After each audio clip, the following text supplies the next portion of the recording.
विषय चला हुआ है नित्य कर्म संध्या, संध्यायन्ती वा संध्या, जिसमें भली भांति ईश्वर का ध्यान किया जाए वह संध्या। भली भांति का अर्थ है कि ठीक ठीक ज्ञान के आधार पर विद्वानों के, ऋषियों के मंतव्य के अनुसार ध्यान किया जाए, क्योंकि मनुष्य स्वयं का ज्ञान बहुत कम रखता है। सारा का सारा लगभग ज्ञान समाज से सीखता है। तो ऋषि हमारे तत्वद्रष्टा हैं और महान साक्षात्कार करने वाली आत्माएं हैं।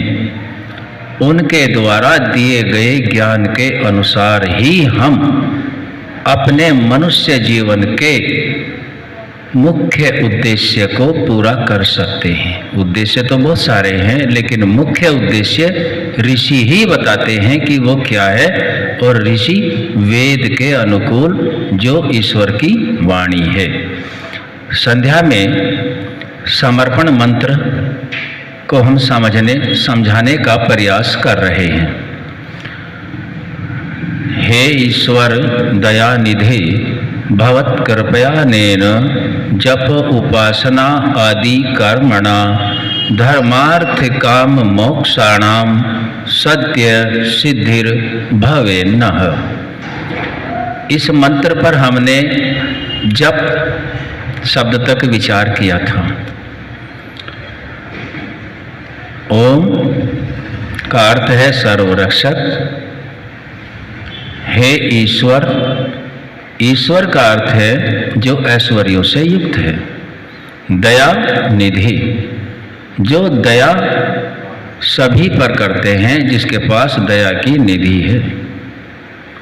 भवत् कृपया ने, हमारे ऊपर कृपा करें। कृपया ने कृपा, आपकी कृपा से, आपकी अर्थात ईश्वर की कृपा से। कृपा किसे कहते हैं? कृपा कहते हैं जिसके अंदर जैसा गुण है उसी गुण का हम ध्यान करते हैं, उसके जैसे कर्मों को करते हैं, तो वह कृपा कहलाती है। तो ईश्वर न्यायकारी है, हम भी न्यायकारी होवें। ईश्वर दयालु है, हम भी दयालु होवें। और कहीं कहीं ईश्वर रुद्र भी है, रोदन कराने हारा भी है, दुष्टों को दंड देने वाला भी है, वह भी हम करें। और ईश्वर जितने भी कर्म करते हैं सभी कर्मों को यथावत जानते हैं, सभी के आधार पर न्याय करते हैं, सर्व विद्या युक्त है। तो हम विद्या अधिक से अधिक ग्रहण करें, भौतिक विद्या को भी प्राप्त करें शरीर आदि की उन्नति के लिए, और आध्यात्मिक विद्या जो ऋषियों का ज्ञान है आत्मिक अपनी मुख्य उद्देश्य के लिए भी करनी सभी को चाहिए। आगे है जप, उसके नाम का हम जप करते रहें। क्या करते रहें? जप का अर्थ है कि हम उस परमात्मा के गुण कर्म स्वभाव के अनुसार ही मन में जप करें। और जप कब होता है? जप तभी होता है जब शरीर की सारी इंद्रियाएं एकाग्र मन में व्यवस्थित हो जाएं, जिसको महर्षि पतंजलि ने अष्टांग योग में प्रत्याहार नाम दिया है। प्रत्याहार किसे कहते हैं? जैसे कछुआ अपने अंगों को समेट लेता है, ऐसे ही समस्त इंद्रियों को मन में धारण करना होता है, तो इसका नाम प्रत्याहार है। तो यहाँ हमें जब प्रत्याहार हो जाएगा तब हम अंतःकरण की ओर बढ़ेंगे, और अंतःकरण से ही हम परमात्मा का ध्यान कर सकते हैं।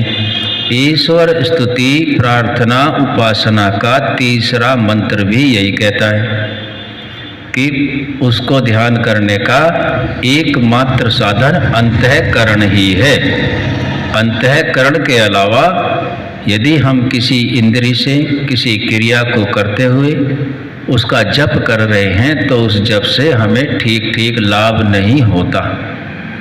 कुछ लाभ तो होता है, उतने समय के लिए वह समाज की बुराइयों से बचेगा, लेकिन जिस लाभ के लिए जप हो रहा है तो जप की विधि बहुत सारी हैं। कोई माला जपते हैं, कोई गायत्री मंत्र बोलते रहते हैं, तो ये उस जैसा मंत्र का विचार है वैसा अपने आचरण में लाने के लिए प्रयत्नशील रहने का नाम जप है।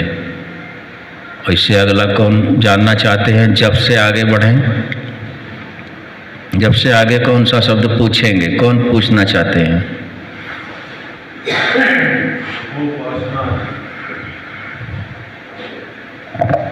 उपासना। जप के बाद उपासना किसे कहते हैं? उपासन। उपासना, उप माने समीप, आसन माने बैठना। अब हमें परमात्मा के समीप भी बैठना चाहिए। अच्छा ज्ञान प्राप्त करने के लिए हम अध्यापकों के पास बैठते हैं कि नहीं बैठते हैं? समाज का ज्ञान प्राप्त करने के लिए सामाजिक प्राणियों के पास बैठते हैं, और परिवार की उन्नति के लिए माता पिता के पास बैठते हैं, अच्छे विद्वानों के पास बैठते हैं। क्या है ये? उप आसन। उप आसन, हम उनके समीप बैठते हैं। तो समीप बैठ के हमें क्या मिलता है?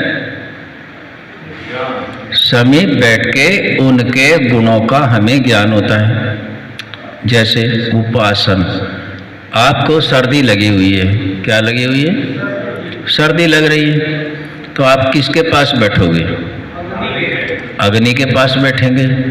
तो अग्नि का गुण आपके अंदर समाहित हो जाएगा और आप शीत निवृत्त हो जाते हैं।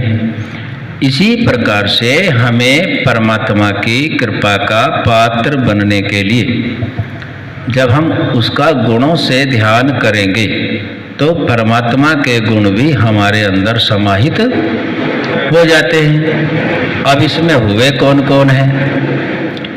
जो परमात्मा के गुण धारण करते हैं वे सदा अमर रहते हैं। जैसे रामचंद्र जी परमात्मा का ध्यान करते थे, उनकी माता कौशल्या यज्ञ हवन करती थी।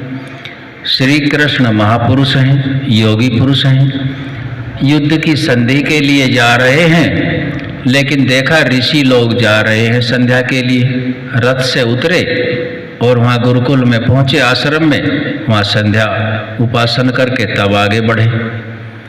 महर्षि दयानंद सरस्वती जी हैं, वो तो अभी वर्तमान में ही हैं। उन्होंने इस कर्म को कभी भी नहीं छोड़ा।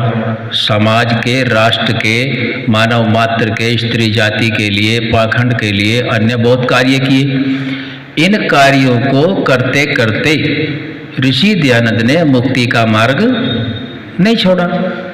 तो उन्होंने क्या किया? उपासन किया। क्यों? जैसे अग्नि के गुण शीत से आतुर व्यक्ति के अंदर पहुँचते हैं, वैसे ही परमात्मा के गुण भी पहुँचते हैं। तो इसलिए हमें गुणों से परमात्मा की उपासना करनी चाहिए। अगला कौन सा है? कर्मणा। देखो, उपासना के बाद आया है आदि कर्मणा। यहाँ तक ये ना समझें कि हम उपासना कर ली और जप कर लिया और हो गया काम, बस नहीं। आगे बता रहे हैं जप, उपासना, आदि कर्मणा। आदि में और भी बहुत सारे कर्म हैं, जैसे यज्ञ का करना, परोपकार करना। अपनी कोई हानि तो हो नहीं रही, लेकिन किसी दूसरे का लाभ हो रहा है धर्म के अनुकूल, तो वह भी कर देना। परोपकार कर देना, किसी को भोजन खिला देना, ये क्या है? मानवता है। तो ऐसा नहीं कि जप और उपासना ही करने हैं। ऋषि कह रहे हैं कि उसमें आदि और भी बहुत सारे कर्म हैं, जैसे राष्ट्र की भक्ति के लिए कार्य करना, समाज की उन्नति के लिए कार्य करना, आसपास के वातावरण में कोई किसी तरह विचार आदि की गंदगी न फैलाना, तो ये आदि कर्मों में आएंगे। आदि कर्मणा, आगे का कौन पूछते हैं? वैद्य जी को देव। धर्मात् धर्म, आगे है धर्म किसे कहते हैं? धर्म की विस्तृत परिभाषा है। अलग अलग जगह पे सभी का धर्म, मानव जाति का वेद के अनुसार तो एक ही धर्म है, लेकिन भौतिकता के आधार पर हम देखते हैं पशु का धर्म, गाय का धर्म है दूध का देना, है कि नहीं? और वृक्ष का धर्म है छाया देना। तो गुणों का नाम भी धर्म है। जो जाति परमात्मा ने बनाई, मनुष्य जाति जितनी भी भूमंडल पर है, उस सभी मनुष्य जाति का एक ही धर्म है। जैसे जल का धर्म शीतल है, तो शीतल भारत में भी होगा, और वो शीतल जर्मन, जापान, ग्रीन आदि ग्रीक जितने भी देश हैं, थाईलैंड, स्विट्जरलैंड, अन्य और भी देश हैं, उन सभी में जल का वही गुण होगा या बदलेगा? वही गुण होगा। तो गुण को भी हम धर्म कहते हैं। ईश्वर का जैसा धर्म मनुष्य के प्रति भारत में है, वैसा ही संपूर्ण भूमंडल पर रहेगा।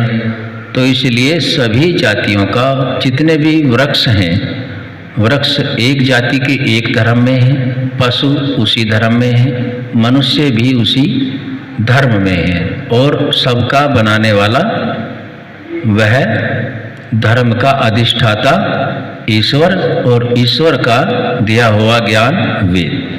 फिर आगे आता है कौन सा? कौन पूछते हैं? धर्म के बाद मोक्ष नाम, धर्म के बाद अर्थ, धर्म के बाद आता है अर्थ। अर्थ का सब आप जानने चाहते हैं भूपेंद्र आर्य जी। तो अर्थ कहते हैं धन को, संपदा, वैभव को। अब पहले क्या आया? धर्म आया। दूसरे नंबर पे क्या आया? अर्थ आया। धर्म के अनुसार कमाया हुआ धन सदा उन्नति को प्राप्त करा देता है, और यदि धर्म को अलग कर दिया जाए, केवल धन को आगे रख दिया जाए, तो वह उन्नति को प्राप्त नहीं कराता।